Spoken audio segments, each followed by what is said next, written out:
and chapter 7, verse 19, wisdom strengtheneth the wise more than 10 mighty men which are in the city.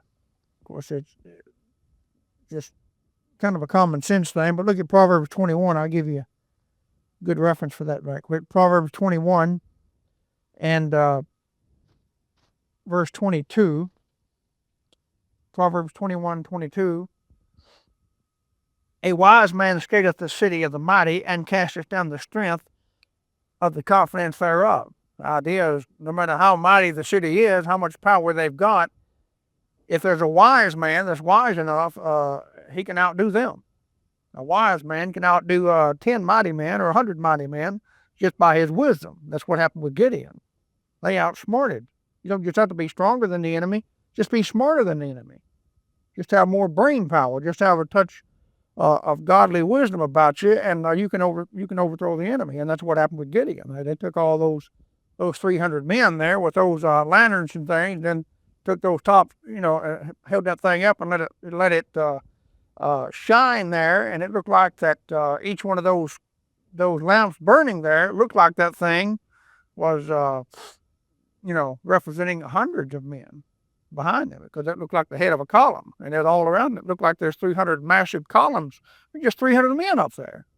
What it looked like, because that's the way a column would go, you'd have a guide in front with a lantern, or a torch or something guiding that thing. They looked up and saw that and go, oh my, we're surrounded, and they weren't. Somebody just outsmarted them. So that's always a great thing to have. So wisdom is far better than strength. If you can get some strength too, okay, but if you don't, get the wisdom. That's the thing. Get the wisdom first, and the strength second. Wisdom strengtheneth the wise more than 10 mighty men which are in the city. So you need to pray for wisdom, like James tells you to. A man lack wisdom, let him ask of God. James 1:5. So always remember that. God, give me wisdom. God, give me wisdom. You're always outnumbered. The world's got you outnumbered everywhere you go. You're not gonna outnumber them or overpower them. Don't even try that. But you can certainly outsmart them. You can be wiser than they are.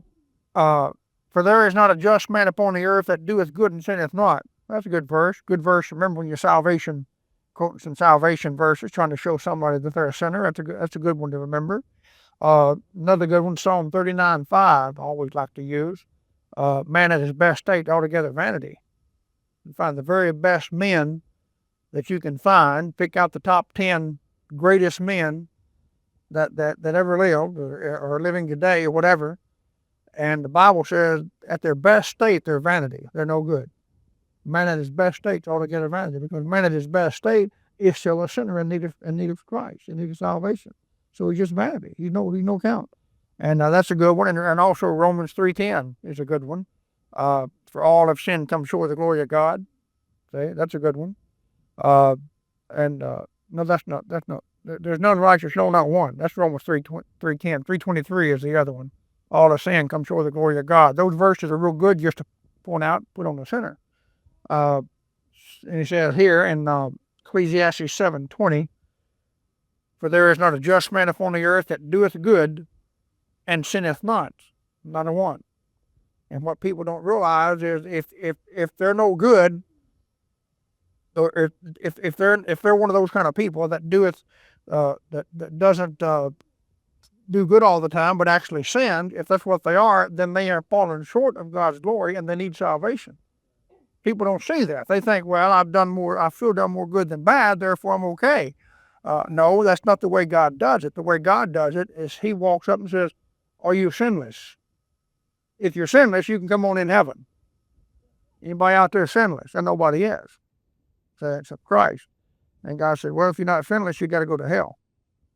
Because this is a holy place, and I don't accept, a little bit of sin, but not a whole lot. I don't accept any sin. Unless you're sinless, you can't come in. Except, I got my son sinless. I'll let him take your place if you'll trust him. And he'll put his righteousness on you and put your sins upon him and bear those and take them away into the depths of the sea if you'll trust him. And people don't see it that way. They don't think of it that way.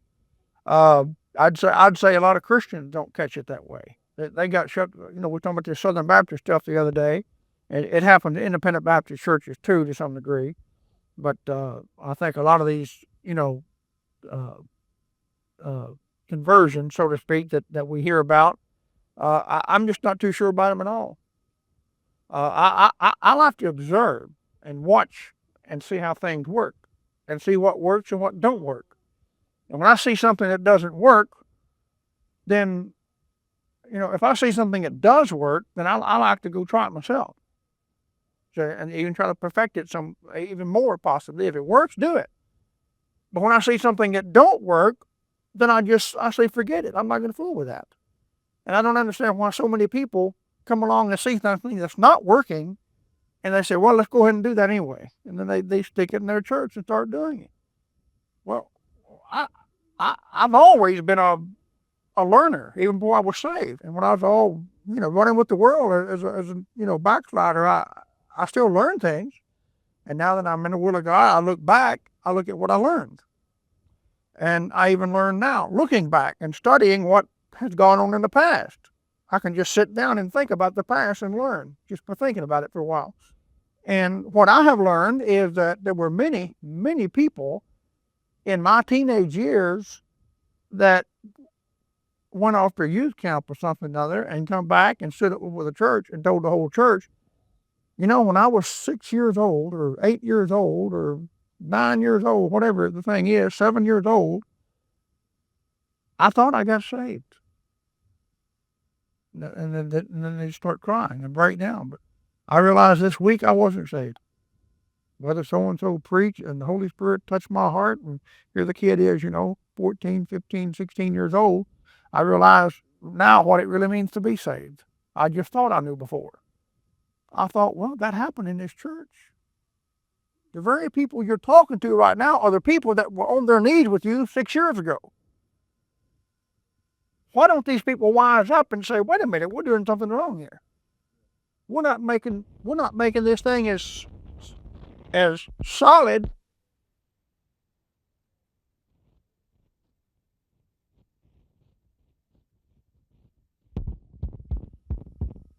we're not making this thing as solid and definite as we need to. I mean, obviously they're not, or you wouldn't keep getting these repeats. And they don't do it. They just keep doing the same. You can go over right now. Not just that one church, but lots of churches. Just do that same thing. So consequently, by the time somebody's 30 years old, they've been, quote, saved twice or 3 times, some of them. And still not sure about it. That's the problem, see. When you go through it once and then you do it again, well, see, you've already set a precedence. Meaning, if it wasn't right the first time, I can get it right the second time. And then, well, what if you get messed up somewhere along the way 10 years later? Maybe you wasn't right the second time either. You just thought you were. Next thing you know, you spent your whole life getting, quote, saved over and over and over because the last one didn't take. And you still don't have assurance. I just like nailing it down real good and hard the first time, and just making it solid, and and don't pressure people, don't push them.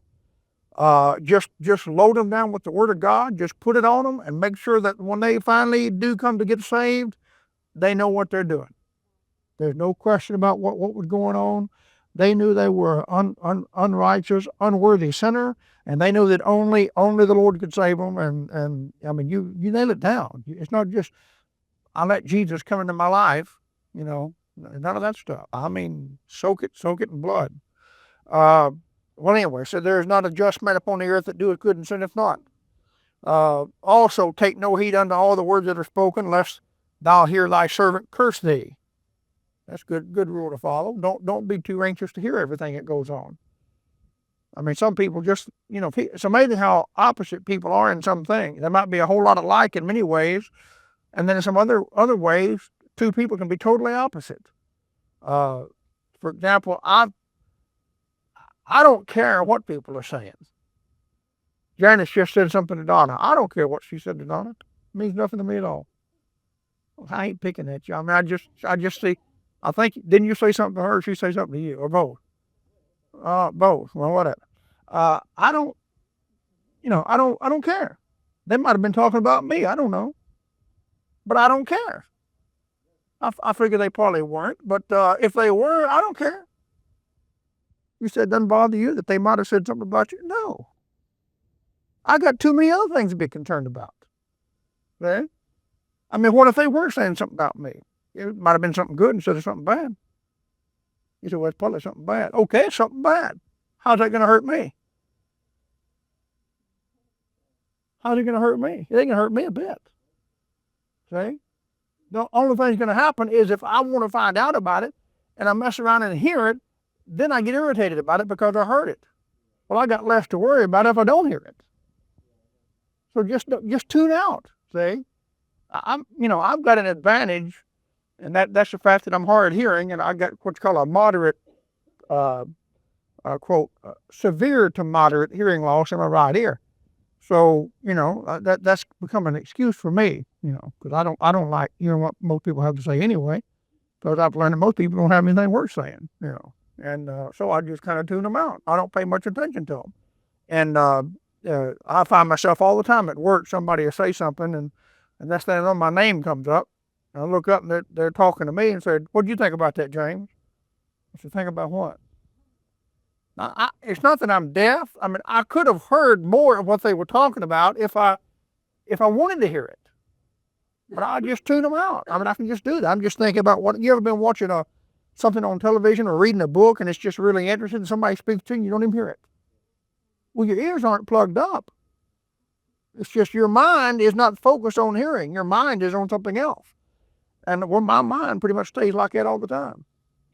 Unless I know somebody has got my attention and they're speaking to me, and then it's hard to kind of hold my attention sometimes if they don't hurry up and get to state their case, If I had to just sit there and they ramble on, 20 minutes. But there's an advantage to that. There's an advantage because he says, take no heed unto all words that are spoken, lest thou hear thy servant curse thee. You listen long enough, you'll probably hear something you don't want to hear. See? Or somebody talking about me, I want to hear it. I want to know it. Why? Well, it's about me. Well, what are you going to do with it? I mean, you ever analyze that thing? They're talking about me, I have a right to know. Okay, maybe you do have a right to know, but how's it going to help you if you do know? I mean, the fact is people talk about you every day. I mean, you'd be pretty naive to think that somebody didn't talk about you today. You were not there to hear it. You were not there to give your viewpoint. Somebody talked about you today. It's just a fact of life. There's no way you can be related to X number of people. There's no way you can be friend with X number of people. There's no way you can be acquaintance with X number of people and not have some of those people talk about you today. Now, does that bother you? It shouldn't bother you a bit. I just can't stand the idea of somebody talking. Well, just forget it. Don't worry about it. I mean, think of me. Man. I've got nearly 2 million pieces of literature out there with my name on them. Don't you know somebody talking about me today? You think I'm going to worry about that before I go to bed tonight? I ain't gonna worry about it. I had to worry about it all day. I'm not gonna start now. Don't worry about it. Don't worry about it. See somebody whispering, just go on by. Don't listen in close. You're probably gonna hear something you don't want to hear. He said, lest thou hear thy servant curse thee. Meaning what? There's a good chance that if somebody's talking, if somebody can be talking about you, they're probably gonna be saying something bad about you. You probably wouldn't be pleased to hear that, so just ignore it. There's a lot of things I wouldn't care to hear. I wouldn't care to. I mean, it would be interesting. It'd be something to make a good message out of, maybe to sit in on some of the private meetings of the town leaders, and local officials, and just see some of the stuff they talk about behind closed doors, just to illustrate to you how wicked and perverted people can be in some of their dealings. But apart from that, I wouldn't get any personal pleasure out of it at all. I just take for granted they're a bunch of crooks. So why do I have to have them confirm it for me? I already know it to be true. Okay? They get a bunch of stuff going on over at South Fulton City right now. Who knows what that mess is going to turn into? They're talking about. I think they're going to vote tomorrow, or the next day, about borrowing another $3.5 million. The city is about to go bankrupt, and they're down to one water pump, and if it goes out, they won't have any city water, and they just made a mess of that. Just mismanaged everything over there, and there's possibly even nobody has said it yet, I don't think, but they're suspecting some foul play and some different, money stuff over there. Who knows what's going to happen there? I just assume they're all a bunch of crooks. I just assume. And I asked Bud at work this morning. I said, I said, the people going to borrow this money, is that the same bunch that got y'all into this mess, or is that a different bunch? He said, well, two of the former ones are gone, but the rest of them are the same. I said, well, I wouldn't vote for them to borrow anything then. He said, I'm not. Say, you know what I just said? I just took for granted they're crooked. Say, I think the higher up you get in politics and stuff like that, the harder it is to stay honest. That's why you couldn't get me to be president of the country. No way. Just too much pressure. There's too much temptation there. So I just assume when those people get around whispering and talking, they're probably saying something no good. Well, anyway, let's get off of that. Verse 22, for oftentimes, now look at this. He said, that's true. You know that if you heard people whispering, you're probably going to hear them saying something bad about you. Because, be honest now, verse 22, for oftentimes also thine own heart knoweth that thou thyself likewise hast cursed others. In other words, somebody probably running you down because that's what you do sometimes. Like I just did. Human nature. I just ran down the city officials from over at South Fulton. I don't know those people personally.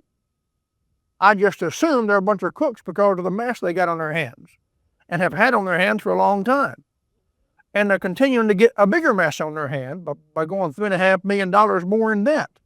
I just assume they're crooked because it looks like nobody wants to step up and take responsibility. They just want to borrow more money and make the taxpayers pay it. That's all that is. Yeah, that's all they're saying. They're saying, well, we're sorry we, messed you folks up, but we want some more money from you. And of course, what they're saying is we're going to get the money from Nashville. We're going to borrow the money. Yeah, but who's paying it back? You're going to pay it back, the taxpayer, and the guy getting you in this debt's going to be retiring on it. Right? People, it's wild. So I just assume that people are saying bad things behind their backs because I know perfectly well that I say negative things about people sometimes myself. So it don't have to be something that's dishonest or deceitful. It just might be something you'd rather not hear. See? It might be something true. It might be saying something about you that's true. For example, what if you walk by and you heard somebody, you thought you heard your name? Well, the best thing to do when you hear your name, just keep on moving. But you just can't resist. You got to lean in a little close and see what they're saying. You get in close and they say, that guy had got the stinkingest breath I think I've ever smelled. That wasn't a lie. That wasn't deceit. That was just somebody giving their honest opinion. And you probably didn't appreciate hearing that. You'd probably rather somebody get with you personally and say, could I give you a search, please? That's a much more gentle way of handling that thing, For oftentimes also thine own heart knoweth that thou thyself likewise hast cursed others. I'll never forget my dad. He wasn't a Bible man or anything, but I remember him basically applying that principle right there one time. Now, it was the thing where my stepmother's mother, she always just kind of made her tours. I told some of y'all about this recently. I don't know who it was now, but she would come stay with us for a week, and then she'd go stay with her other daughter for a week, and then go stay with another one for a week or two. There's one she stayed with like most of the time, but then she'd leave there and come stay with some of the others. Just make her rounds that way. Well, she would when she'd be at our house, she'd blah blah blah blah blah blah blah about the others. Just run them down like crazy. And I remember one day when she wasn't there, she was off in one of the other houses, and my dad somehow or another got in a discussion with my stepmother about it, and I don't know how he said it now, but he said Maggie, it was her mother's name. Now she's probably down at Loretta's, gossiping about the rest of you, something like that. I remember my stepmother just couldn't believe it. I don't know. She wouldn't gossip about me. He said, well, why wouldn't you? She gossiped to you about everybody else. Why wouldn't she gossip about you behind your back to everybody else? I said, no, I'm just a kid. And I thought, yeah, it makes a lot of sense, Dad. That's probably right. She never did believe that. You couldn't convince her of that. Probably to this day, you couldn't convince her of it. 23. All this have I proved by wisdom. I said I will be wise, but it was far from me. That which is far off and exceeding deep, who can find it out? That is, some things are too deep for you. You can't. I mean, I'll give you a deep thought. I'll give you a question in just 3 words, and you could never figure it out. No matter what you do with it, your brain would explode before you could figure it out. In fact, your brain would probably explode if you tried to figure it out very long. Ready? Now just get out of your mode now. Just get ready to think deep about this question. What is nothing?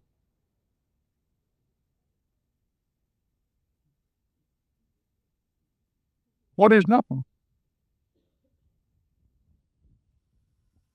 What have you come up with? That ain't the answer. The only way you could say what nothing is when nothing is the absence of everything.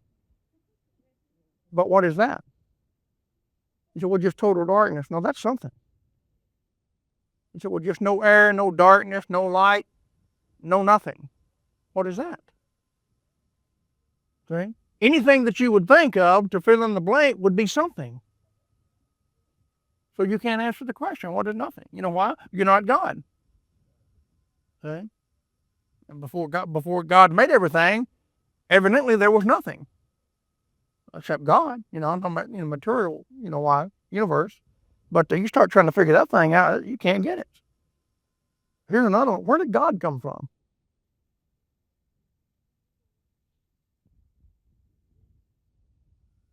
We know he's just always been there, but you start trying to figure that thing out. How could he just always been there? Who put him there? You said, well, he put himself there. Somebody had to put him there to get himself there.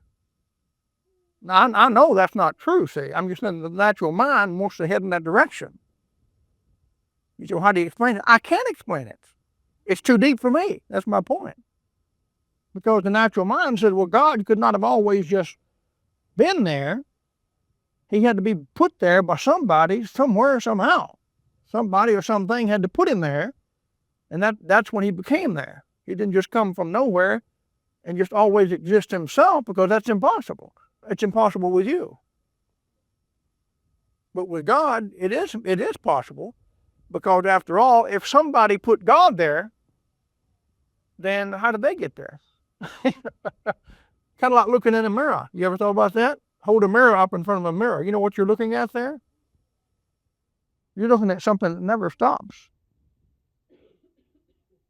It just gets so small you can't see it anymore. It just reaches a point where it just, vanishes, but there's no point to where the reflection stops. Instead, it keeps going back and forth till it's so small you can't see it anymore. That's it. You can't. Some things just too deep. You can't get them. You can't figure out what nothing is. You can't figure out how God can just always be there. All you can do is believe it. And somebody wants to mock that and say, well, that's a stupid thing to believe. God just always been there. Well, then you got something better. What is it? You got a better plan? How are you going to explain God? Say, and nobody's got a better plan than just to say, by faith, he's just always been there. There's no better plan to come up with.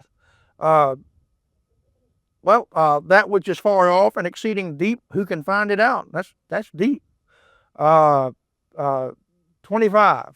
That's one of those things you go to some of these college classrooms and put that on them, and they'll sit there and you say, what is nothing, Oh, man. Yeah, that's one of those, the eyes pop out and the mouth drops open far out. Man, wow. I applied my heart to know and to search and to seek out wisdom. and the reason of things, and to know the wickedness of folly, even of foolishness and madness. And I find more bitter than death. He said, this is what in all my searching, he said, I found this out. I found more bitter than death, the woman whose heart is snares and nets. And he's not talking about just one woman, not just any particular one. He's talking about the woman, women in general, what he's saying, the woman. Whose heart is snares and nets, and her hands as bands. Whoso pleaseth God shall escape from her, but the sinner should be taken by her. Talking about a lot of wicked women out there, what he's talking about. Look at Proverbs chapter 5 right quick. And of course, he's don't make too light of what Solomon said there. He had 1,000 of them. He had 1,000 of them. Of course, he married them. Nobody made him pick them out. Proverbs chapter 5. That's the thing we can always use on somebody that want to complain about their wife or complain about their husband. Just let them say all they want to say and grumble and grumble and grumble and grumble and grumble and say, well, you married him. You married her. Nobody put a gun to your head and said, you got to do this. 5:3, for the lips of a strange woman droppeth in honeycomb, and her mouth is smoother than oil, but her end is bitter as wormwood, sharp as a two-edged sword. Look at that. Her feet go down to death, her steps take hold on hell. That woman's talked about different times in Proverbs, but there's just one spot right there, which is a picture of Babylon the Great. But that's the kind of thing he's talking about a wicked woman like that. So she's like her heart is snares and nets over here in Ecclesiastes 7:26, like a spider. Like a spider. They call one of those spiders a black widow. Widow. I don't know much about spiders. Widow, that's something you'd call a female, not a man. The black widows come, I assume they come in men, male and female both, don't they? But they both call black widows. What about ladybugs? Are all ladybugs feminine, or isn't that weird? What if one of you is a male ladybug? When you want somebody to change your name or something, feel like a queer or something. Well, anyway, back to this. What's going on? What is it? 26. And I find more bitter than death the woman whose heart is snares and nets, and her hands as bands. Whoso pleaseth God shall escape from her. Implying he didn't please God. If we know the women turned away his heart. We learned from 1 Kings, And whoso pleaseth God shall escape from her, but the sinner shall be taken by her. Some foolish fellow, because she's pretty and she's attractive and all this and that, and just going to be a problem. And I know of 2 people right now, probably, I'm guessing, most likely within a year, they're going to get married and have nothing but hell on wheels. Ain't either one of them fit to be married. Neither one of them. I don't know him as well as I know her. I don't know her really well, but I know her well enough to know it's going to be a problem. I see a problem brewing. And it's going to be at least a problem for him. And the way people are, generally, people kind of pair up, he probably isn't, too great himself, or he wouldn't be hanging out with her. And it won't last. I mean, I hadn't said anything to anybody else about it, and I wouldn't give you the names or anything, but I'm just thinking to myself, it won't last 5 years. It'll be a miracle that lasts 3 years. It won't last. Anyway, just gonna have problems. Verse 27, behold, this have I found, saith the preacher, talking about himself, counting one by one, to find out the account, which yet my soul seeketh. He's been counting one by one, been to 1,000, he's still looking, still hadn't found them. Which yet my soul seeketh, but I find not. One man among 1,000 have I found. That is, a real man. Real, genuine, solid, proper man is what he's saying. I found one of those per 1,000. But a woman among all those have I not found. Well, if he's talking about his own women, he had 1,000 of them. That's 700 wives, 300 concubines. So he's saying none of them will, fit to have. Basically what he's saying, because he wouldn't make that statement if one of them was an exception.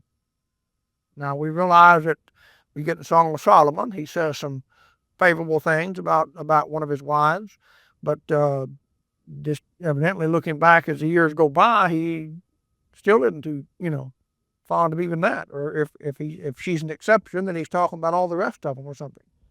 Have I found but a woman among all those? Have I not found? Of course, I could say that too. I mean, just going out there in the world, just go out there and pick out the first 1,000 women you see. There's a good chance you might not find a godly one in the whole bunch. See, I mean, there's a lot of wicked women out there, but by experience, just ones that it has a lot to do with what your surroundings are. I mean, I wouldn't have any trouble picking out, some godly women here. But you go to Walmart, and you start, going out to restaurants and just counting 15 or 20 everywhere you go, start adding them up, how many good ones you're going to find? You won't find too many. And you won't find too many decent men either. Works, both ways. Lo, this have I found, that God hath made man upright. What he did back in Genesis, made Adam upright, hath made man upright, but they, Adam and all of his descendants as well, they have sought out many inventions, implying not good inventions, witty inventions, things that are not proper. Just inventing all kinds of sinful devices and things. Chapter 8, verse 1. Who is as the wise man, and who knoweth the interpretation of a thing? A man's wisdom maketh his face to shine. It's like his countenance has a pleasing expression on it.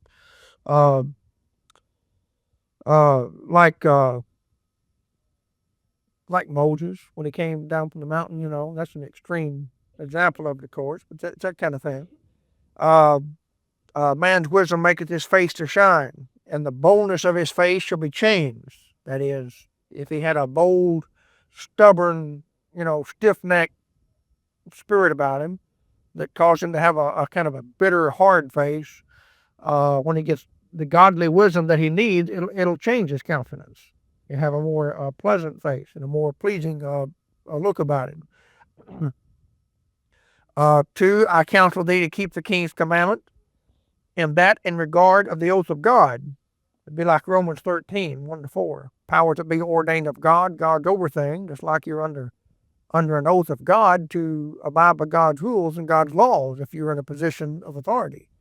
And God holding people accountable to that. So he said, I counsel thee to keep the king's commandment. That is, any civil king that you might have, ruler, president, sheriff, governor, mayor, whatever. And that in regard of the oath of God, meaning God will hold you accountable if you don't obey the powers that be, and God will hold the power to be accountable if they don't act right. The whole thing is under God's control. Be not hasty to go out of his sight. It could be his in reference to God or the king that's under God. Either way, it's going to work. Ultimately, it's going to be God's jurisdiction either way. Be not hasty to go out of his sight. Stand not in an evil thing, for he doeth whatsoever pleaseth him. Talking about the king has that ability to do that. He has the full power and authority to do as he pleases. Especially those Oriental kings. They could have your head off any minute they wanted to. Wouldn't be any problem at all. I mean, what about when remember when Solomon took the throne? He says, "Go get Joab." There wasn't any trial. There wasn't any debate about anything. They went. Benaiah went. And Joab took off in there and grabbed onto the horn of the altar and come back and told Solomon, said, he's out here hanging onto the altar. What are you going to do? He said, go kill him. Went down there and killed the guy right there at the altar. Wasn't any voting about it. Wasn't any House of Representatives or Senate or anybody voting on anything. The king said, do it, and that's it. That's the thing. That's the kind of thing he's talking about. Of course, that's really the best kind of government. I don't mean to be anti-American or anything, and I think we've done pretty, up to recent time, modern time, we've done fairly well with the kind of government we've got, but it's not just me talking. Matter of fact, this is George Washington's birthday, by the way, today is. And he said when he was, I think it might have been his farewell address. If it wasn't, it was one of those final things that he said. he said that in so many words, we have, in forming of our republic, we have had far too much confidence in man. We've given way too much benefit. We've overlooked human nature way too much. He says in so many words, he said, men are basically just a bunch of brute beasts. And what he was saying in so many words was, I'm not sure we did the right thing in putting so many men in charge of a country. That's basically what he was saying. Because we got this thing all set up, so you got, the bigger the country gets, the more leaders you have there. And what you got? You got 535, 435 in the House, 100 in the Senate. And you got the president, you got all these people up there, and you just got, the more people you get, the more sin you got. See? And the idea is, in the Bible, evidently it was a good plan because God's the one ordained it in the Bible. You got 2 books called Kings. You got 2 more called 1st and 2nd Samuel, 1st and 2nd Chronicles. All 6 of those books are about kings. God, his son is going to be a king one day, sitting on the throne.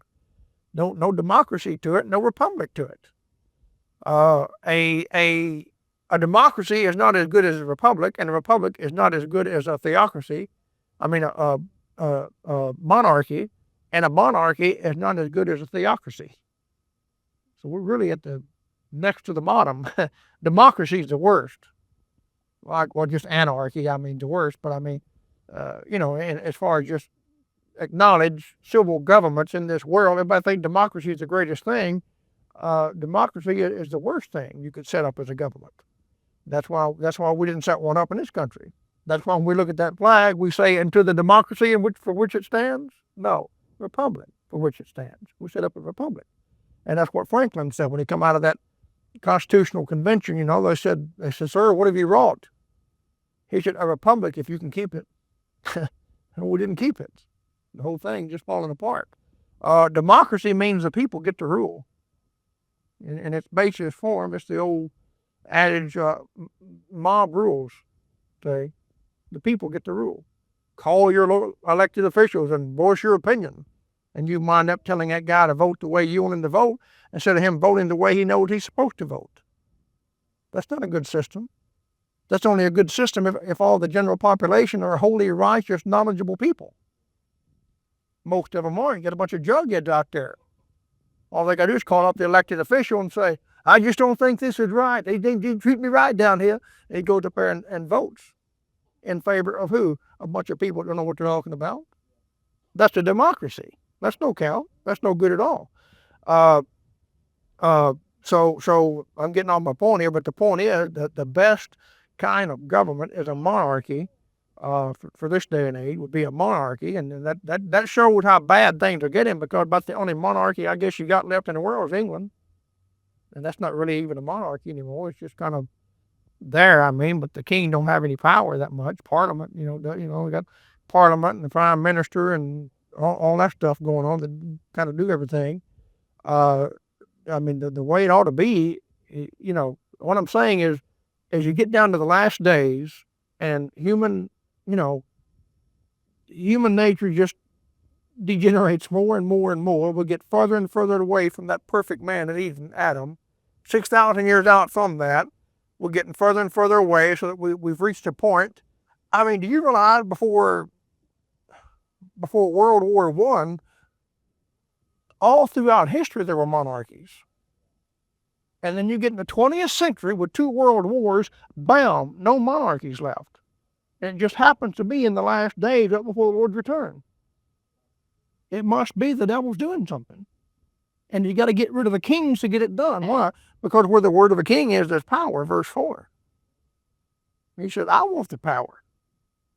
So we have to get this human authority out and just get a big old uneducated, unlearned mob out there and, democracy, so to speak. That's what we're over doing right now, the war on terror, What we're trying to do, we're trying to set up a democracy in the Middle East for the first time ever. What a joke. A democracy in the Middle East. Read your Bible. There's democracy in the Middle East. You read about Darius and Cyrus in the Bible. Those were kings. take your head off in a second. Nebuchadnezzar, a democracy, he's a king, puts up a statue, says bow down when you hear the rock band play, and they had to bow down, and when they didn't, they went to the furnace. That don't happen in a democracy. That happens in a monarchy. All those fellas had monarchies. See? The Jews did, all the Arabs did, all of them had monarchies. But not these last days, because the Antichrist is going to be the king. You don't want any other king to have to oppose him. Well, anyway, he says here, verse 4, where the word of a king is, there is power. And who may say unto him, what doest thou? Well, nobody. And historically, Oriental kings, in Bible times, what the kings would be here, you didn't mess with them. As I just said, you just did what you were told. I mean, matter of fact, remember Esther? She was married to the guy and couldn't approach him in the throne room unless he held out the scepter. You remember that?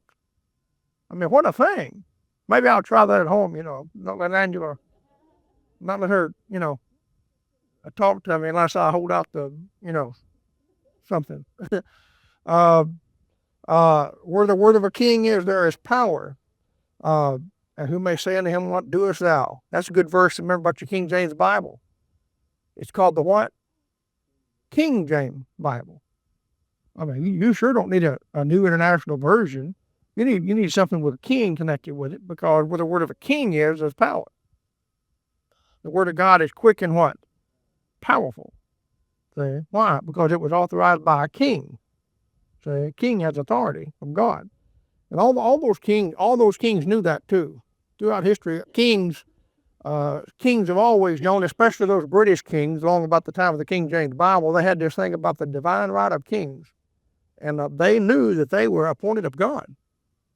And the bottom line was, they knew, and you knew, everybody knew, if you disobeyed the king, you were disobeying God. That was the idea, under that thing.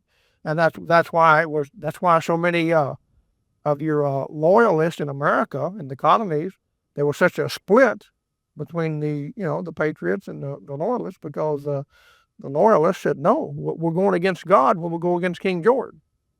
See? They said, we're going to be faithful to our king. Why? Because they happened to love the king personally? No, because they feared that they had the Church of England, with the foot on top of their head all the time, and they were afraid that God would be against them. They were living in a state of fear, and they didn't want to step out. Where the word of a king is, there is power. And who may say unto him, what doest thou? Verse 5, of course, that's going to be a great verse from the millennial kingdom too. Just think of that. I mean, preach all day with that verse. Just give illustrations of how that verse is true in so many ways. Where the word of a king is, there's power.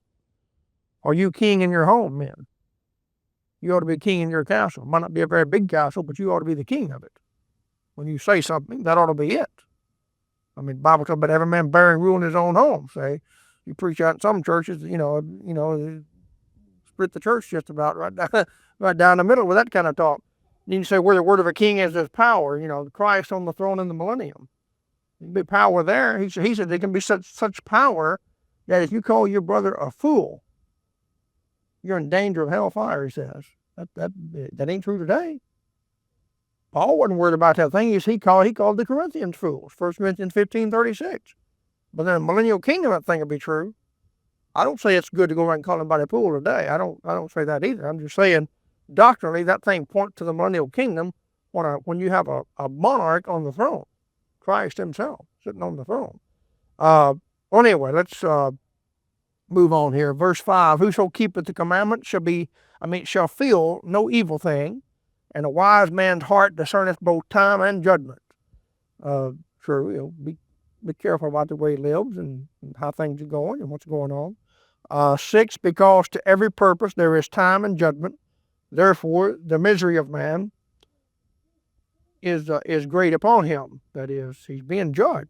God's always watching over things. The king is on the throne. The king is judging men, the judge of all the earth. Is watching over the affairs of men. Is always judging men. And because of that, man's misery oftentimes becomes great upon him. God is judging him. God getting him for something. For he knoweth He knoweth not that which shall be, for who can tell him when it shall be? That is, specifically, you can't tell the future. You can tell basic things about it from what you know in the Bible, obviously. Tribulation's coming, rapture's coming, second advent, and Antichrist, mark of the beast, all those things. But you cannot specifically tell us what you're going to be doing 5 years from now. You can't do that. There is no man that has power over the spirit to retain the spirit, neither hath he power in the day of death, and there is no discharge in that war. Neither shall wickedness deliver those that are given to it. Of course, the exception is Christ. You understand? He did have power over his spirit. He said, Father, in Luke 23:46, Father, into thy hand I commend my spirit. But you can't do that. I mean, you lay on that pew back there right now, every one of us say, Father, into thy hand I commend my spirit, and nothing will happen. Except the Lord might laugh, at me about it. The devil will laugh at you if nothing else. But nothing will happen. You're not going to die. It just happened to be your time to go. But when Jesus said it, that was it. But no other man can do that. So we're saying no man has power over the spirit to retain the spirit. That is, when God's ready for you to go, you're going. You can't say, I'm not going to die today. I'm going to wait and die tomorrow or the next day. You can't do that. You can't do that. To retain the spirit, neither hath he power in the day of death, and there is no discharge in that war. You're going to fight right down till you die. You're not going to check out before time and say, well, I'm just going to enjoy life differently for the next 5 or 6 years and then die. No, you'll struggle right down till you die if that's what God has in mind for you. You have no control over that. The king has control of that. There is no discharge in that war. So you're going to have to fight the good fight. That's what a lot of preachers need to hear, because they keep wanting to retire when they get about 60, 65 and not preach anymore. Enjoy their retirement. The Bible says there's no discharge in that war. You're going to fight the good fight. Paul fought it right down to the end until it was time to be offered. Well, that's no discharge in that war, neither shall the wickedness deliver those that are given to it. That is, no deliverance. You go right down to the end and then die. And verse 9, we probably will be another 2 weeks, this week and next week, possibly one more in Ecclesiastes. And we're about to finish up the book of Job for adult Sunday school. And we're probably going to finish Proverbs tomorrow night, I would imagine. That's kind of what I've got in mind. And if that works out, then we'll be starting, whether we do or don't, we'll be starting at least 3 new books here within the next 2 or 3 weeks. And probably what we're going to do is start some books that I've already studied through in the past and got all my notes and ready to go with them. And I'm going to that's going to free up from my preparation time, and I'm going to use that, I believe, to go ahead and sit down and just go through 1st and 2nd Chronicles, because I'm kind of running behind on my schedule a little bit. I kind of keep an average of how much, because I want to have everything finished by the end of this year. Every book of the Bible completed on tape, and I think that'll help push things along a little bit if I can do that. So that probably we're going to be dealing with some minor prophets, Amos, Joel, Amos, Hosea, some of those, and some of the others, Micah, and different ones in the upcoming 2 or 3 months. Kind of what I have in mind. And then later in the year, the Thursday night study, we'll get into probably Ezekiel. The Thursday night study, we'll probably get into eventually we'll get into Luke for Sunday night study, when Jeremiah's finished probably. And then we're going to spend a good bit of time in the general epistles, which, deal with 1st, 2nd John, 3rd John, 1st Peter, James and 2nd Peter and all that. We'll be dealing with that probably on Wednesday nights and either Thursday or Sunday nights. It'll just depend on how it plays out. And Luke, we got Luke. I said Luke. All right, never mind. I mentioned Luke. All right, so that's kind of what I have in mind, probably, Lord willing. All right, Ecclesiastes 8, verse 9. Because we finished last week with the comments in verse 8 about no discharge in that war. That is, you'll fight till you die. Everybody got this thing they call retirement, and nothing wrong with changing pace, maybe, but really, this idea of just retiring is not a healthy thing. And if you talk to people that have got any sense left, that have retired and been in retirement for a number of years, and they just simply sit down and did nothing, they'll tell you that's the biggest mistake they ever made in their life. The man wasn't made to do nothing. It's all right getting off of a main job and just, doing things you enjoy for a change, but stay active, keep moving. And a lot of people don't do that. They say, I deserve just to sit here. I'm just going to sit right here and watch this TV, and you won't watch it long. You'll be dead. You can't watch TV in the grave. God didn't make men to just do nothing. So he says there's no discharge in that war. You just keep on moving, keep on hopefully fighting the good fight of faith to the Lord right on down to the end. Preachers, I think of preachers, talking about retiring and stuff. And I don't understand that. I understand retiring from being a pastor, but retiring from the ministry, I don't think so. Paul didn't retire from the ministry until he, was killed and retired then. Verse 9, now all this have I seen and applied my heart unto every work that is done under the sun. There is a time wherein one man ruleth over another to his own hurt. True, a lot of times you get the wrong kind of leadership, and man thinks he's doing something that's going to help himself or help somebody. Don't help anybody. It hurts everybody, including himself. Bill Clinton's a good example. He thought, obviously nobody's going to do something to deliberately hurt themselves, but he sure did, didn't he? See, the same thing Hillary. If she gets in, whatever she does, she'll do it to hurt herself, to her own hurt is what it'll be. Some people don't have enough sense to know, what it takes to, help themselves, and not just in governments and things, but churches. You can have somebody ruling a church to their own hurt. You can have somebody ruling over a family to their own hurt, and just causing heartache. I mean, why does the Bible say, fathers, provoke not your children to wrath? Okay? Well, what happens if you do provoke them to wrath? Well, you're going to have major problems down the road. So that's to your own hurt. You don't train up a child right. And I was working on the Southern Baptist stuff a little bit tonight before I came over here, and I was working on an article, and I got dealing with a certain point I'm going to be preaching on here for long, but I got talking about kids, and the way people raise their kids and stuff. And I said the parent's job is to raise a kid the best way, not the popular way. Say, not the way that other people are doing it, not the fun way, not the exciting and new way, the best way. What is the best way to go? What's the best route to take? Train up a child in the way they should go. That's God's way. Well, you find out what that is and do it the best way. And folks aren't doing that. Well, if somebody don't do that and they just follow everybody else, then down the road they're going to have problems. And I see people doing it all the time. I said, well, they're training their kids up. They're not putting in them the core values and beliefs and things that they need in them, and not just about God and the Bible, but about life, about work, about honesty, about money, about everything.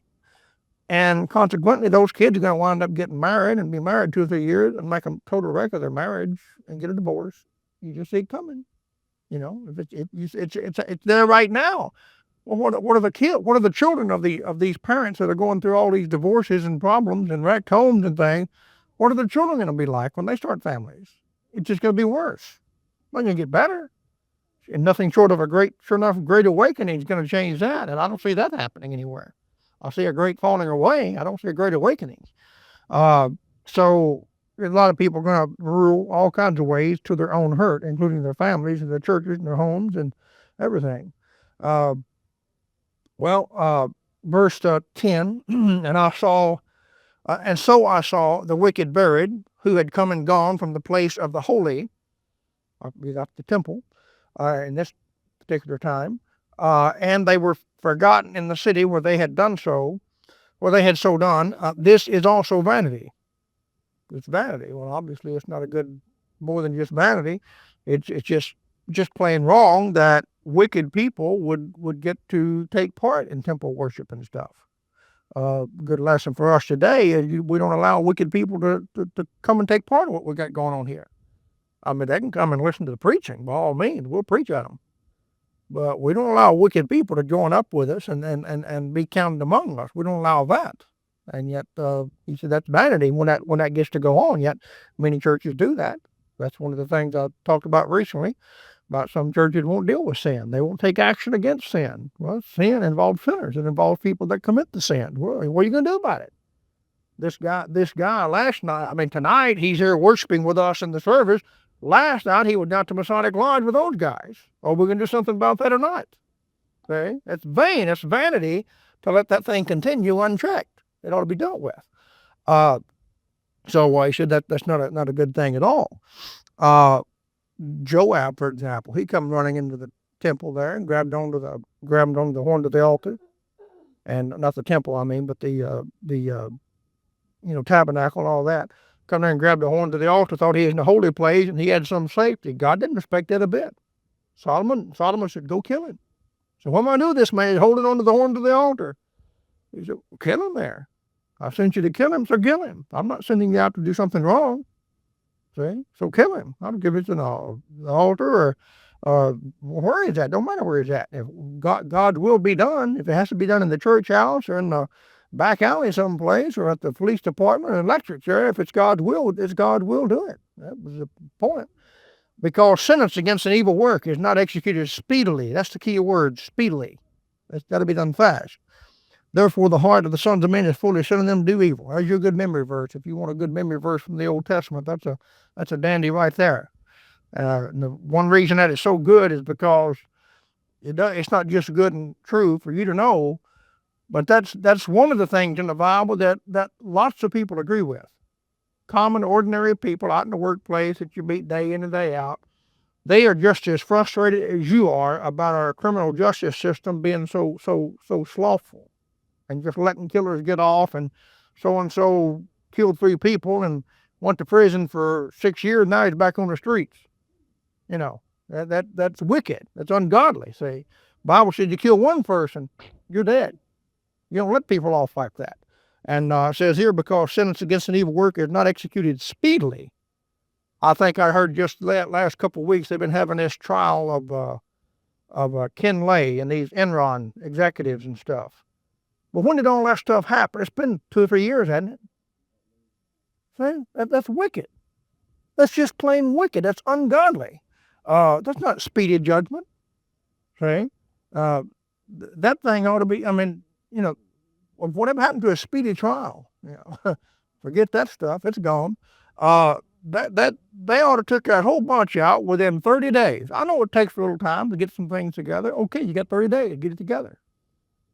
So your lawyers, sitting around making $300,000 or $400,000 a year. I mean, you ought to have to earn that money.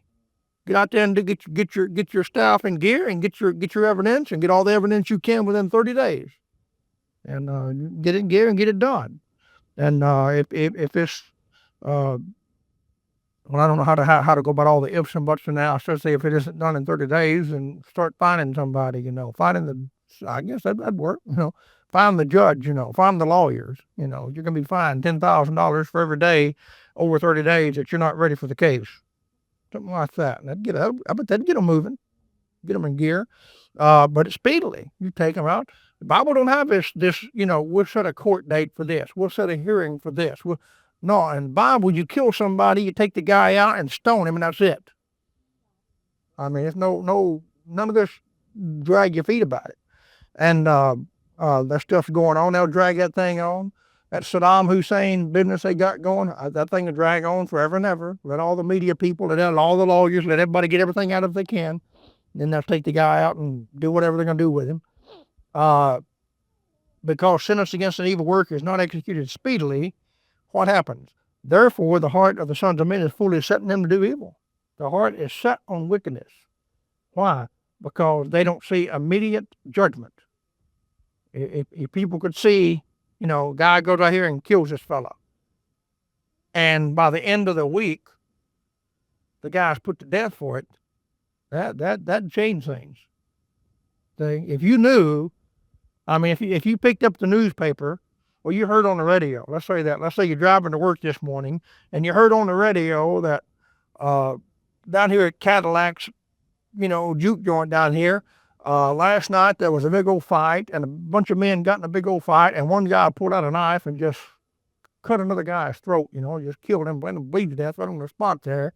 If you heard that on the news this morning, and then tonight you tune in to find out any further developments, and they say, yeah, well, they brought the guys, they got all the names of all the witnesses and everybody. There's going to be a trial on it tomorrow at the county courthouse in Dresden, because they know who the witnesses are. Everybody, what do you need? What else do you need? The guys were there and saw what happened. Why do you have to wait a month or 2 months to get them in trial? Take them in right then and have the trial and say, okay, Saturday evening at, what's it on the back of your shirt? What? Is that supposed to be there? Oh, I didn't know what I thought. I never saw that before. Looked like it was sold on there just. Oh, me.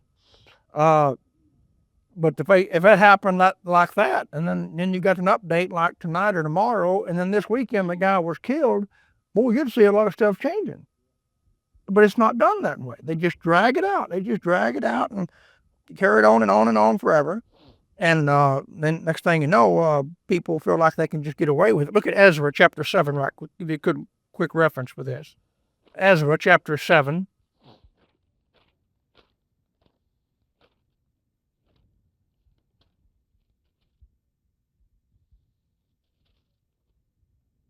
Ezra 7 and verse 26. And whosoever will not do the law of thy God, and the law of the king, to let judgment be executed speedily upon him, whether it be unto death, or the banishment, or the confiscation of goods, or the imprisonment. See that thing? That's somebody backed up by the government to go out there and execute a speedy punishment. That's the way it ought to be. All right, back over here. So that explains a whole lot of stuff right there. Now, why things happen the way they happen. And of course, there's the flip side of it too. Of course, God's a lawmaker. God can make exceptions for himself if he wants to. In many cases he does, especially today, since we're in the day of grace. Because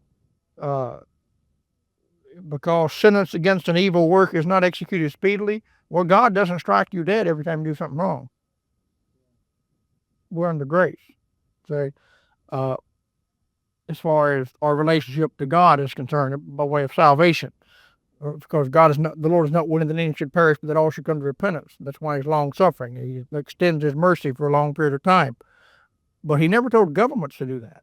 He never told the city police department or city judges and all that to do that. I mean, they're still under human government, and they need to exercise their responsibility. But you got to admit, if God is still doing it that way, there'd be a lot more people getting saved. What if every time somebody rejected Christ, you make a clear presentation of the gospel to them, and they say, no, I'm not interested. God drops from bed right there on the spot. And then you turn to the guy's wife, so he just went to hell because he rejected Christ. Now, what are you going to do with Christ? Okay? And then she said, well, I don't believe that. Bam, she's in hell now. Won't take much of that, people started getting saved. Okay? But God don't do that. God gives them grace. God gives them mercy. What if every time somebody took God's name in vain, he held them accountable right then? They started, leprosy breaks out on them or something like that. I mean, it wouldn't take long. People start waking up and doing some repenting, but God don't do that. He just kind of holds back, and because of that, people pretend like what they're doing isn't wrong. See, they're just kind of a subconscious there saying, what if it was wrong? God would get me for it. And our point is, he's going to get you for it, so you better get it right. See, but they think he would already be getting them for it. And they got all kinds of excuses, of course, but that thing kind of works that way too. But as far as, men are concerned, which is what he's talking about, we're under human government when it comes to government, and our job is to execute God's will and God's plan and not drag around about it. Same thing. What about a church? What if a church executed speedy judgment on incorrect, improper behavior among members and stuff instead of just dragging their feet about it? Well, they don't. Therefore, people feel like they can get away with stuff, and so their heart is fully set in them to do evil. They keep trying you. They keep trying this and trying that, and not getting this right, not getting that right. They don't just skip 1 or 2 Sundays. They'll skip 4 or 5 Sundays, and you can skip 4 or 5.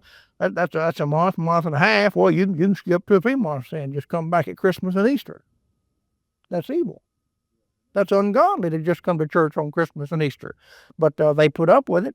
Well, the preacher and the church puts up with it. The people will take advantage of it. Okay. All right, verse 12. Though a sinner do evil 100 times, and his days be prolonged, yet surely I know that it should be well with them that fear God, which fear before him. That is, will be safe. And just because the sinner seemingly gets away with something doesn't mean we need to change what we're doing. God's going to get that fella, just because he's not being punished and so forth. God's going to get him. God's going to settle accounts one day, and we don't get our eyes. In other words, you don't look at somebody that seems to be getting away with something and say, well, it must not be that bad, or God would get them for it, so I'm going to go ahead and start doing it too. You don't do that. You just go by the book. Just stick with what God said. Though a sinner do evil 100 times, his days be prolonged, yet surely I know that it should be well with them that fear God. That's a good, somebody says, what do you know? What's a good I know to remember right there? Well, I know it should be well with them that fear God. Another one of my favorites is, I know my Redeemer liveth. Trouble is, you say that, people, they're so ignorant these days, they don't know what you're talking about. I mean, I guarantee you, if you tried that tomorrow, someone says, well, what do you know? I know my Redeemer liveth. Huh? They don't know what you're talking about. Like you said something, some religious thing she said. I don't know, what is that? What is that? I have to break it down for them. So it's probably best to say something, like, well, I know I'm not going to hell. Get them that way. They'll probably still say, huh? 13. But it shall not be well with the wicked. Neither shall he prolong his days, which are as a shadow. Shakespeare had that right. Life has been a walking shadow. A poor player, who struts and frets his hour upon the stage. He said it's a shadow. Job 8, verse 9 is a verse that goes with that too. It says life like a shadow, which are as a shadow, because he feareth not before God. There is a vanity which is done upon the earth, that there be just men unto whom it happeneth according to the work of the wicked. Again, there be wicked men to whom it happeneth according to the work of the righteous. I said this also, that this also was vanity. Of course, lost people get hung up on that thing too. Well, if there's a God in heaven, then how come this happened? And why did this little girl have to get this bad sickness? And well, there's all kinds of wicked, ungodly people out there that ought to have to get something like that before she does, and yet she got it. And say they don't have the mind of God. So the only way you can understand the works of God is to have the mind of God. And we don't have the mind of God. Now, we come closer than lost people do, obviously. The more time you spend in the Bible and around some truly spiritual people, the closer you are to having the mind of God. If you look at, I don't know, if you look at it as a percent thing, if you had 100% the mind of God, obviously you'd be God. Well, nobody has that. If you had 0% the mind of God, then let's say you'd be the devil. Well, everybody else is in between somewhere. Something like that. I mean, it's that kind of thing. And I won't say the devil. I'll say, the devil probably understands God a good bit more than any of us. I won't say that. But you wouldn't be the devil. You'd just be some atheist, some idiot, don't know anything. But then if you had the mind of God, you'd be God. Well, let's say, just for illustration, people that come together and worship God and stay in the Word of God and read the Word of God daily and pray and just do their best to stay close to God. Let's say they have, 50, 60% the mind of God. If they do, well, the jugheads you work with and see every day that don't make any attempt to approach God hardly at all, they're down there at 4 and 5 and 8%, say, or less. And somebody going to a liberal church, but they do have a Bible. They do go, all right, they're 10%, 12%. Say, and then it just, the more you read and study and learn about God and follow God's will, the closer you get. Say, and you begin to give God the benefit of a doubt and things. You don't find fault with God. You don't accuse God because you tend to think like God. So he said that basically said outwardly, uh, many good people, godly people have hard lives. Bad things happen to good people, basically, is what he's saying. And by contrast, many, wicked people seemingly have, pretty good lives. The guy just living like the devil, he is, and yet here he is, got plenty of money and don't have any health problem, nothing, bad that you know of going on with him. And found out today at work, I guess some of them already knew this for a while, but a lady that we work with, she'd missed a lot of work off and on here lately, and she's by far, in my opinion, probably the best worker in the whole plant. I mean, just extremely dedicated. And uh, she's had some problems, and they didn't know what it was. They had some suspicion what it might have been, but it wasn't really confirmed. I think recently they got it confirmed. Uh, she'd got some disease from some blackbirds that had been around her house a lot, and she ended up selling a house and moving, but she it already had affected her or something or other. I don't know what it's called, some big old long word, and they're having to make a special serum for it to start giving her shots for like so many weeks, and then after that, uh, she got to have some other kind of treatment for like that. No, no, no, they got something to give her for like 2 weeks. It'll take 2 weeks to get it, and then she gets something, and then she got to take this shot ever so often for like a whole year. And it's something that's very rare around here, I guess. But she's a decent lady, professes to be a Christian and all. I've never known her to say an unkind word to anybody. I've never known her to grumble or complain. She has a very quiet spirit about her. Uh, you would think of all the people, and like I said, part of the best worker in the whole plant. Of all the people something bad could happen to, couldn't you think of somebody? Why not these cussing reprobates that work on the same assembly line with it? Why not one of them? You know, why not one of them? You think, but God's got something going on. All I can say, God knows what He's doing, and we don't. Uh, well, let's move on here. Uh, of course, he said, I said that this also is vanity. Well, we know it's not vanity. But to the common man under the sun, thinking in logical terms, logical human terms, as I told you, Ecclesiastes is basically the book of Solomon's foolishness. It's not all foolish, but there are many foolish things in it that men think in their own logic. Uh, a man would reach that conclusion. He said, this is vanity. That's basically what people say. They said, that ain't right. That ain't right. That's just not right. She would have to get sick like that. But that's kind of what Solomon's saying there. Verse 15, then I commended mirth, because a man hath no better thing under the sun than to eat and drink and to be merry. For that shall abide with him of his labor the days of his life, which God giveth him under the sun. He's saying, basically the old philosophy, eat, drink, and be merry, tomorrow we're going to die.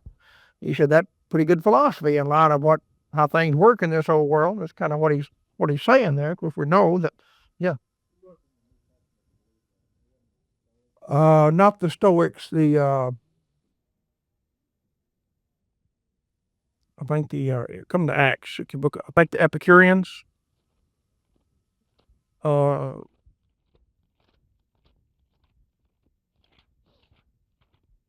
it's in Acts. Seemed like it probably the early chapters. The Stoics were more tough it out, endure hardness. Uh, See if you see the word Stoics or Epicureans here in Acts. We've been through these, so you probably got it highlighted somewhere or marked somehow. Come to think of it, it's going to be further. Might be a little further over here. Let me get over here and see.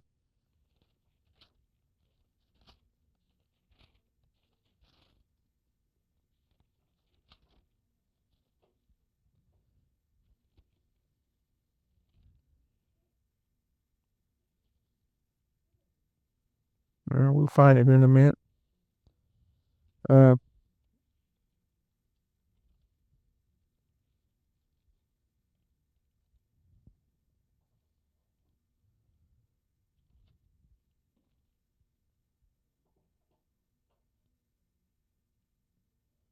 uh,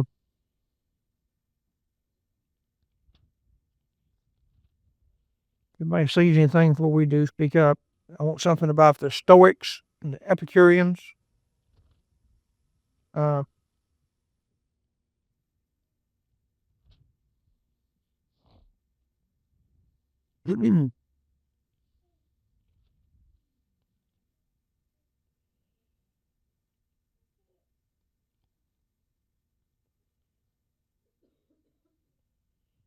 Angela, do me a favor. Run back and get that big blue concordance off that table back there where I sit Sunday afternoon where we have services.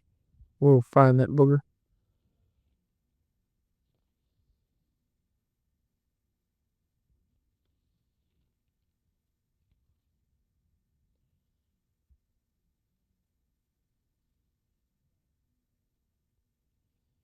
Uh, yeah, I just seen it the same time you did. Never mind. Acts 17, verse 18. Then certain philosophers of the Epicureans, that's the bunch we just talked about, eat, drink, be merry. They followed a man named Epicurus. He was a man that got that philosophy going back before Christ, all those Greek philosophers and things. The dates I got for him is 340 to 272 BC. And people followed that idea. But the point is, he wasn't the first one to come up with that idea. Solomon presented that idea 1000 BC. See, but like I said, it's the idea of a man that's operating under the sun, basically in absence from revelation from God. Man, that is, that's what men naturally going to come up with. They come up with these human philosophies, and that's one of them: eat, drink, and be merry. And the other one will be the Stoics, the disciples of a fellow named Zeno, and they their idea is whatever happens, just be tough, be strong, endure, and just press on. Of course, neither one of them is the best philosophy, and sometimes you don't need to tough it out. Sometimes you need to give in because it might be God trying to get a hold of you. You give in to God. You yield to God, and sometimes you might need to eat, drink, and be merry, and just relax and enjoy life if you've already done that which is your duty to do. But the first things first. So needed philosophy is an absolute thing that you can just use as a philosophy of life. Those are what you might want to call sub philosophies. If the first thing is right, then okay, one of those might apply. But if not, then it don't. All right, back over here. I have to say, I knew it was in there somewhere. There it was.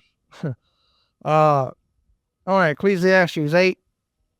So he said, I commended myrrh, verse 15, because a man hath no better thing under the sun than to eat and to drink and to be merry. For that shall abide with him of his labor the days of his life, which God giveth him under the sun. So if you ever hear anybody talking about, Epicurus, and his beliefs and all these philosophies, you might want to remind them, well, Solomon had that belief a long time before he, 600 years before he ever showed up. All this stuff about the Greek wisdom, and the wisdom of the philosophers and Plato and Aristotle and Socrates, a lot of that stuff just comes from different places in the Bible. You got their wisdom from these wisdom books of Solomon and stuff. Sometimes some of it from Job, perhaps, but all that stuff is not original. They just get the credit for it. 16. When I applied mine heart to know wisdom and to see the business that is done upon the earth, for also there is that neither day nor night see sleep with his eyes. That is, people stay so busy, so much going on, you can't get any rest. That's one thing about these big cities. I hate those places. And I remember I lived at Memphis for about 6 weeks.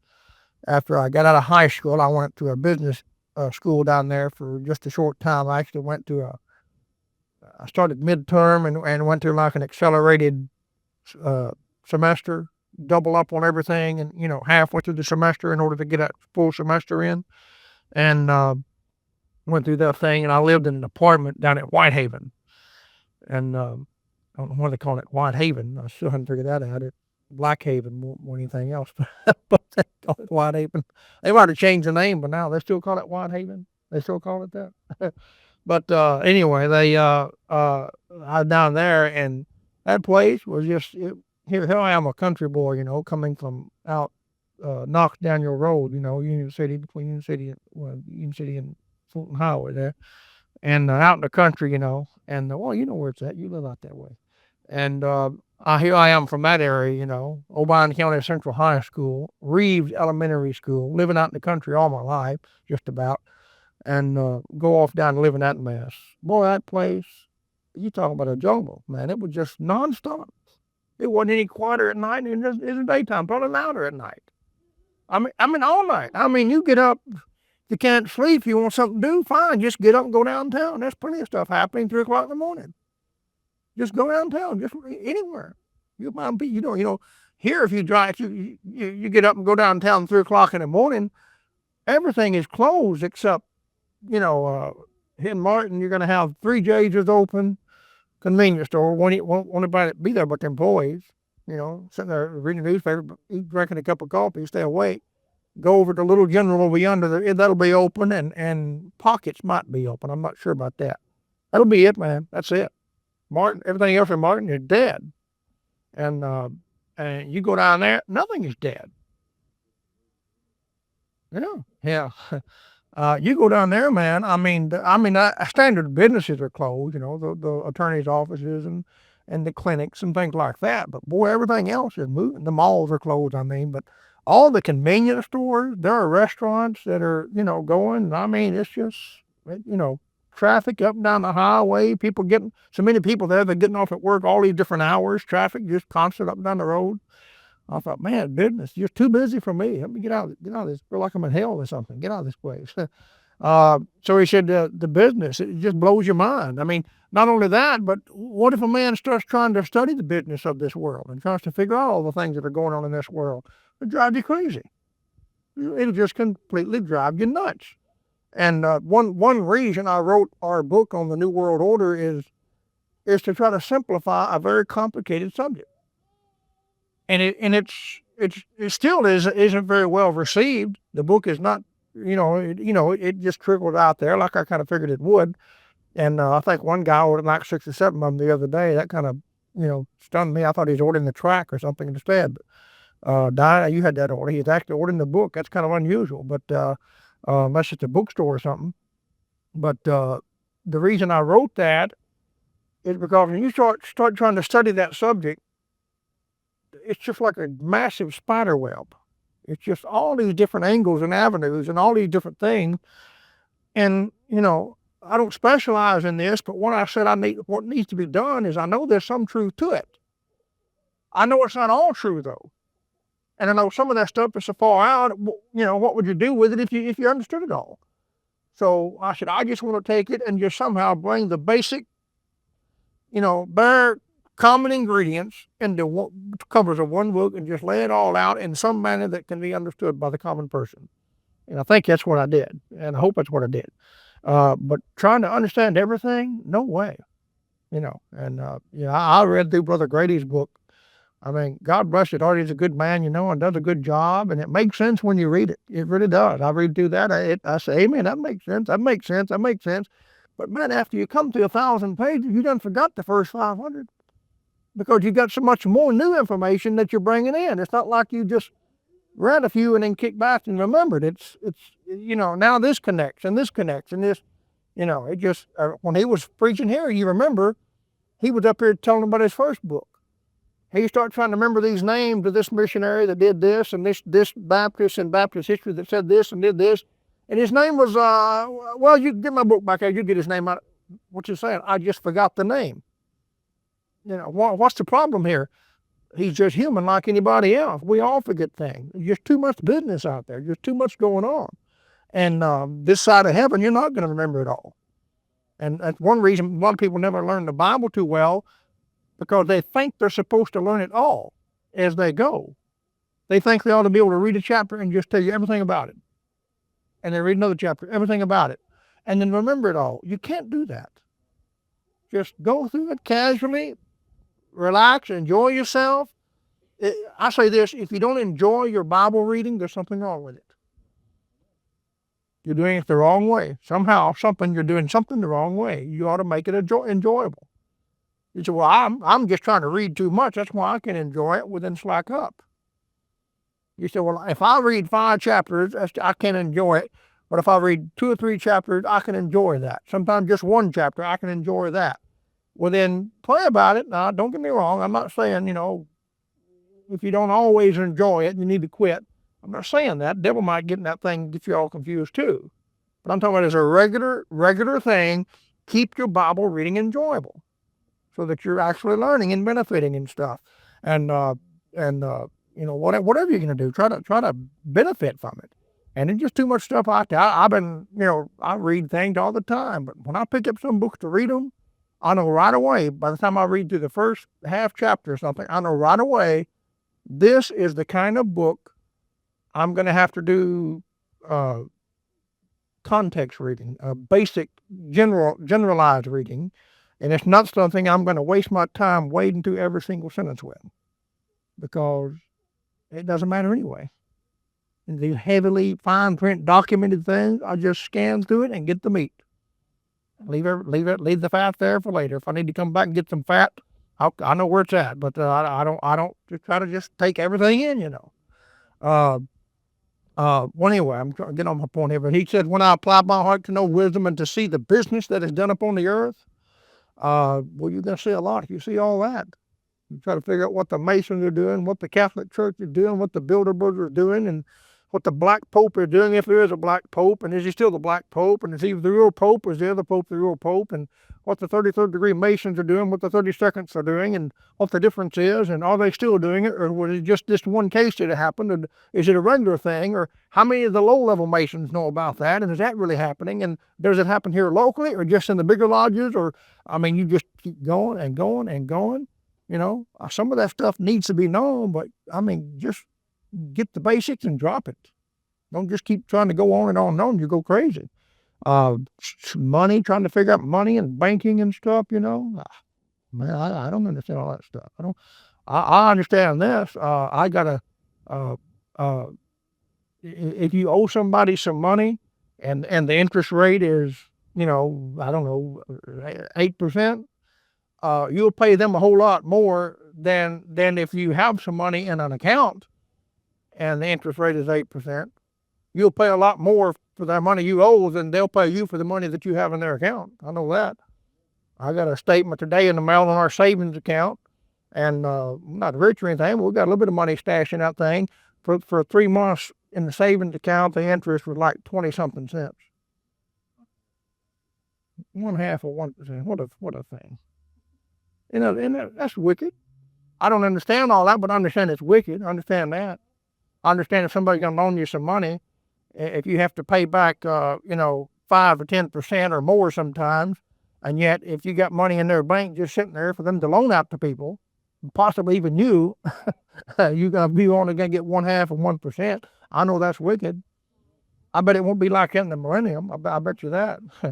Well, anyway, it said, their business is done upon the earth, for also there is that neither day nor night seeth sleep with his eyes. Just nonstop business. People get all business in their mind. And look back at chapter 5. There's a verse about that back there, chapter 5, verse 3. For a dream cometh through the multitude of business, and a fool's voice is known by multitude of words. So a dream cometh through multitude of business. You won't be able to have good sound sleep. Your mind will start working and wandering through the night, and won't be able to get the kind of rest you need. I've never done any reading or studies to find out if they say dreams are good for you or bad for you. I would think they're probably not good for you, because your mind ought to be able to relax a little bit. They say you dream every night. Maybe you do, but sometimes you actually remember it well. It's more real than others. And maybe that's when you got more business going on than others. I don't know. But I would imagine your mind needs to rest as much as possible. That's one reason to stay in the Word of God, keep things balanced up, and pray before you go to bed and unload. Get a big conversation. I have to get after Angela about that sometime. I'll be wanting to go to bed, go to sleep, and I've been meaning to ask you about something, and here she goes.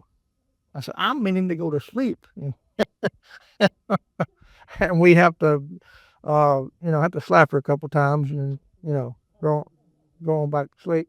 Uh, well, back over here, verse 17, then I beheld, 8:17, then I beheld all the work of God, that a man cannot find out the work that is done under the sun. There it is. Don't worry about trying to find it all out. You can't find it out. God told you couldn't. Trying to figure out everything, just figure out what God wants you to do and do it. If there's a certain area of study, a certain field, or something you want to study in, and become a master of that, so to speak, something of that nature. Okay, but don't try to do it all. You're just not going to do it. Other day we had something going on, and Rachel, something about music. I've got a little bit more interested in music here lately. I got me a book ordered. I'm going to be reading and stuff, and we got on the internet, and there's a website you can go to and actually basically take music lessons on online free, and actually push certain keys on the keyboard, and pushes a key on the notes on the piano scale up there and everything. It's just pretty neat, highlights them in red when you hit them, and you can do that and tinker around, and I forget what was said now, but she said something, and I said, "Is that right? I didn't know that." She looked at me so funny. I said, "What are you looking at?" She said, "You didn't know that?" I said, "No, I didn't know that." I forget what it was, something about music, and she said, "Huh?" I said, "What are you laughing at?" And what it was, she was thrilled that she knew something Daddy didn't know. I guess she just thought I knew everything. Well, nobody knows everything. She's just a kid. I mean, she didn't know any better. But there's all kind of things I don't know. All kind of things she knows that I don't know, especially about music. If you take piano lessons for 3 years, you know quite a bit I don't know. If you know anything about piano, you know something I don't know. All I know about pianos is they're heavy. I know that. I know they're extremely heavy. I know that. And from more ways than one. Especially when you fall down the steps with one, coming down with you. Then I beheld all the work of God, that a man cannot find out the work that is done under the sun, because though a man labor to seek it out, yet he shall not find it. Yea, farther, though a wise man think to know it, yet shall he not be able to find it. You're not going to get it. Just find out what God wants you to do and do it. Don't try to learn about everything. That's the big joke about all these colleges. If you go to this school, you know it all. No, you won't. They'll specialize in something, but they won't specialize in everything. I had one guy ask me one time. He said, "Well, like what's University of Tennessee? What's their specialty? And he said, I said, well, what do you mean? He said, well, like MIT's for technology, and UCLA's for medical, and like what's Tennessee? I said, football." That's what I said.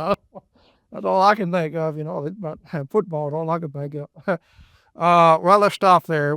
So you're not going to be able to find it all out. We didn't get very far tonight. I'm rambling too much, but let's stop there, and we'll go further next time in chapter 9, starting at verse 1.